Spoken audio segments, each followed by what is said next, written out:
I was born in Everett, Washington. Always been a Washington girl. And my parents were grade school teachers in little podunk country schools.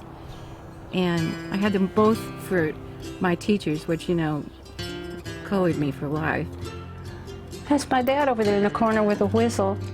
My dad was a real eccentric guy. He had these empty Brown and Healy candy boxes full of little trinkets, all kinds of beads and buttons and doodads, and I would sneak into his room and just stare at everything and, swipe what I could. I still have lots of the stuff that he left, and I like using it. It's kind of like sending it out in a different form and kind of being in touch with my dad and his nuttiness.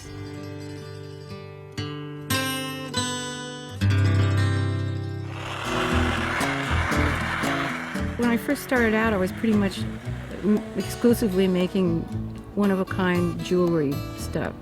And then after I'd been working bigger with different materials, it really freed me up. And I think that was a big pivot point for me when I realized I didn't have to, have a map to go by. I could just keep on the blue highway.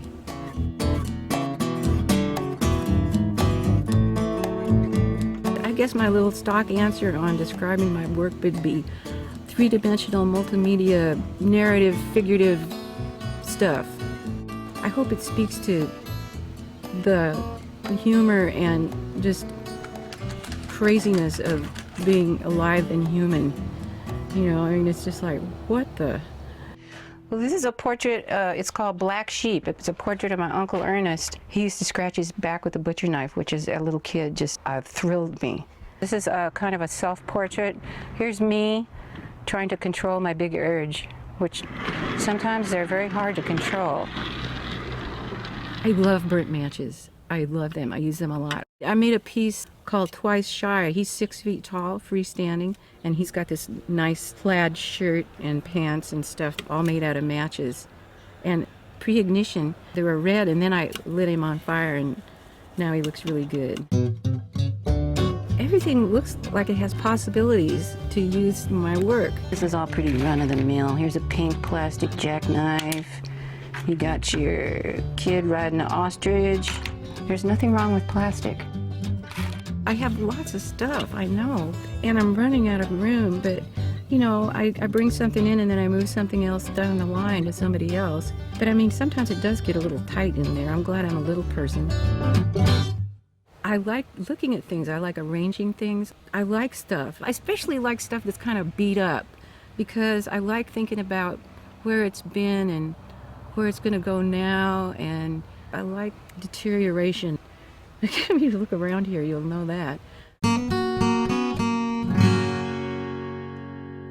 I lived in Seattle for over 30 years, and it was just serendipity. My dear friend Ken Corey lived in this house, and I had been visiting here for decades, and it was just like home. And he died in 1994.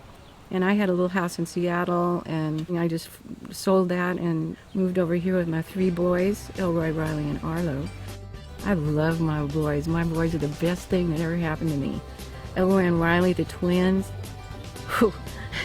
I think I blocked out that first year. And Arlo, little Arlo was a surprise, and I'm real grateful for him. We should do this more often. Anybody who's an artist, you gotta be somehow craving attention.